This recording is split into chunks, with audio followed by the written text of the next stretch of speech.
I found the text messages while my husband was in the shower. My hands shook as I scrolled through Sarah's phone, watching my entire marriage crumble in real time. The contractor we'd hired to renovate our kitchen had sent her a photo. Just a simple photo of himself, shirtless, covered in paint. Her response made my stomach drop. "I know how to clean you up." I set the phone down exactly where I'd found it, walked to the bathroom door, and knocked twice. "Tom, we need to talk when you get out." The water shut off immediately.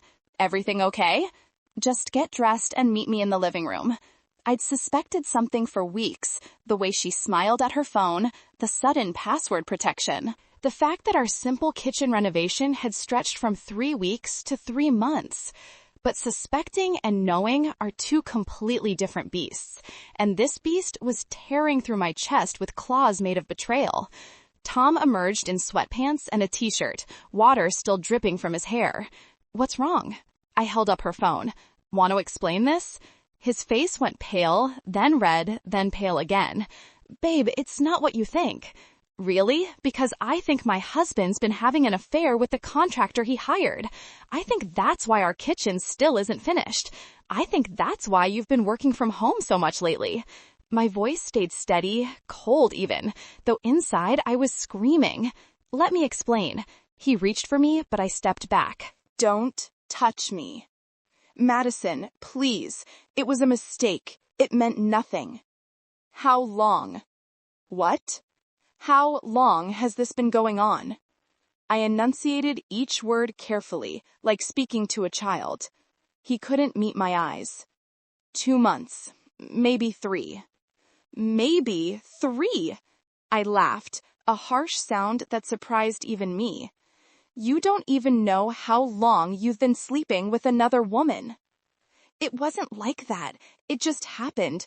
She was here working on the kitchen, and you were always at the hospital with those crazy shifts, and I was lonely, and you decided the best solution was to stick it in the contractor?"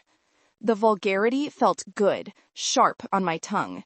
"Do the kids know? Have they been home when you two were—" "God, no! Madison, never! I would never do that to them." "But you'd do this to me." He sank onto the couch, head in his hands.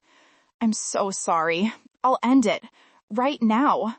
I'll call her and tell her the job's done and she needs to leave. We can work through this. For Emma and Jake's sake." That's when I made the decision that would change everything. "No." He looked up. "No?" "Don't end it. Not yet." An idea was forming in my mind, cold and calculated. "I don't understand." "You will." I grabbed my car keys. "I'm going to my sister's. Don't call me. Don't text me. I'll come back when I'm ready." I left him sitting there, confused and guilty, and drove straight to Kelly's apartment. My sister took one look at my face and poured 2 glasses of wine without asking questions. "He cheated," I said, accepting the glass. "That bastard." "With who?" "Sarah, the contractor." Kelly's eyes widened. "The hot one with the tool belt?" "That's the one." "What are you going to do?" I took a long sip. Something he'll never see coming. The next 3 days I spent planning. I called a lawyer, got advice on protecting assets. I transferred half our savings into a separate account. I documented everything on Sarah's phone before factory resetting it. I made copies of our financial records, took photos of every room in our house, cataloged everything of value. I was methodical, mechanical, feeling nothing but the cold weight of purpose. When I finally went home, Tom practically fell over himself apologizing. "I ended it, I swear. I told Sarah we're done. The kitchen's finished. She won't be coming back." "Good," I said, my voice neutral. "So we can work on us? Go to counseling?" "Sure, whatever you want." He looked relieved, hopeful even. Idiot. I played the part perfectly for the next 2 months. Went to marriage counseling, where I nodded and pretended to forgive, smiled at dinner, made small talk about work and the kids, had obligatory reconciliation intimacy that made my skin crawl, all while I quietly, carefully dismantled our life together. I hired a private investigator. Found out Sarah wasn't the first. There'd been another woman last year, a colleague from his office. Got photos, timestamps, receipts, built a case that would leave him with nothing. But I wanted more than just a clean divorce. I wanted him to feel what I felt. That gut-wrenching moment when everything you trusted turns to ash. So I befriended Sarah. It took some effort. I found her at her usual coffee shop, accidentally bumped into her, apologized profusely, started chatting. She had no idea who I was. Tom had been smart enough not to. Show her photos. I'm going through a divorce, I told her one afternoon, 3 weeks into our coffee friendship. My husband cheated. God, men are pigs, she said, sipping her latte. I swear they think with what's in their pants. Did you ever cheat? She hesitated. Once, with a client. He was married. Did his wife find out? I don't know. He ended it pretty abruptly, said he felt guilty. She rolled her eyes. Men and their guilt. What was his name? Tom. Nice guy, actually. Kind of sweet, I smiled. Tell me more about him. She did, told me everything, the first time in our unfinished kitchen. The texts, the promises he made about leaving his boring wife who worked too much, how he'd said he loved her, that I didn't understand him like she did.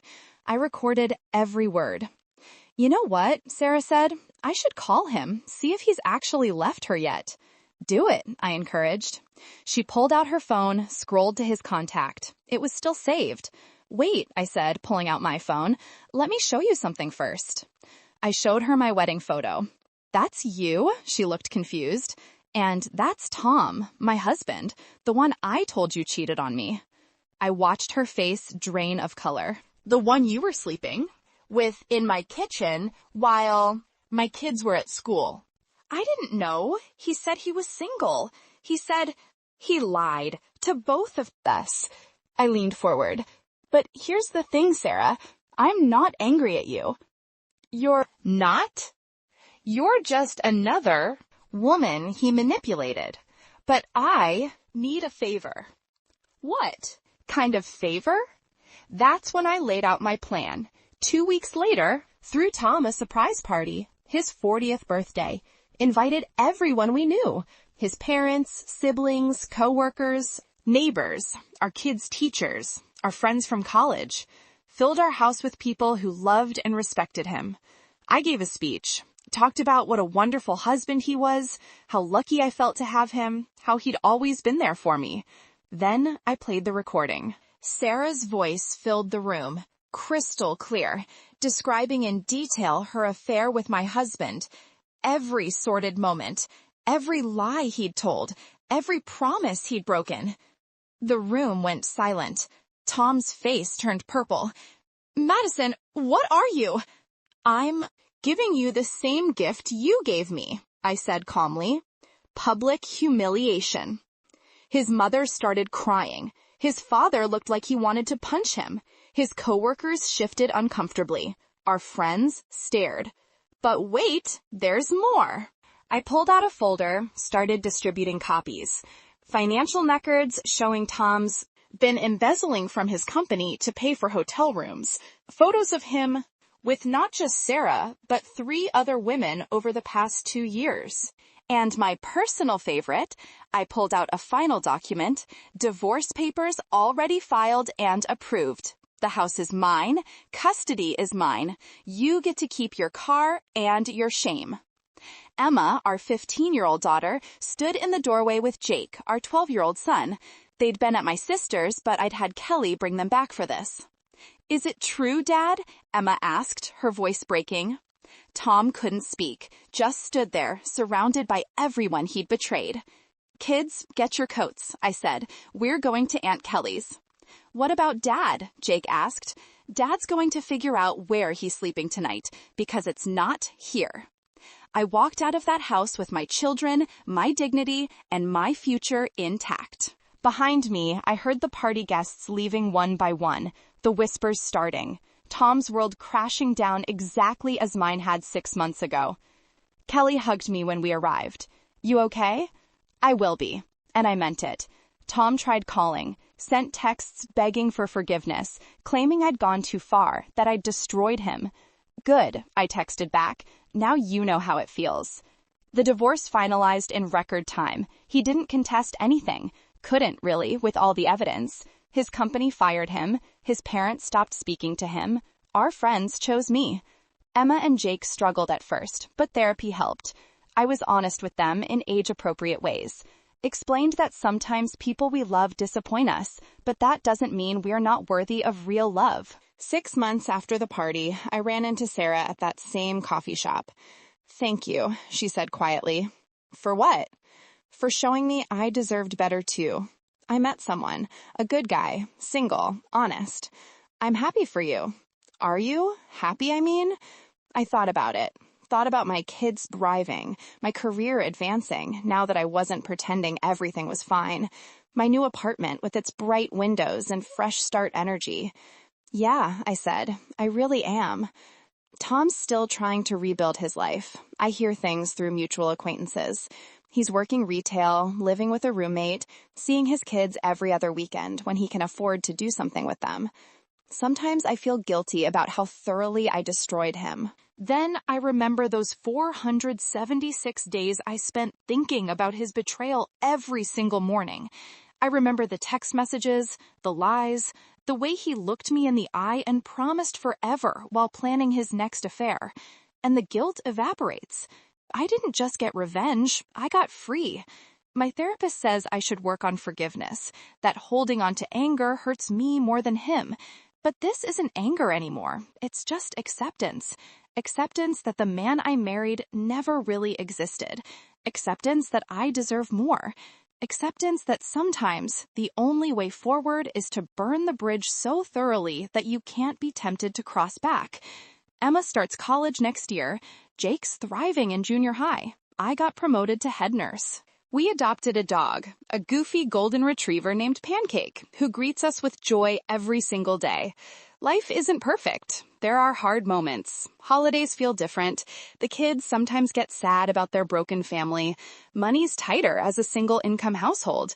But I wake up every morning and I don't think about Tom's betrayal.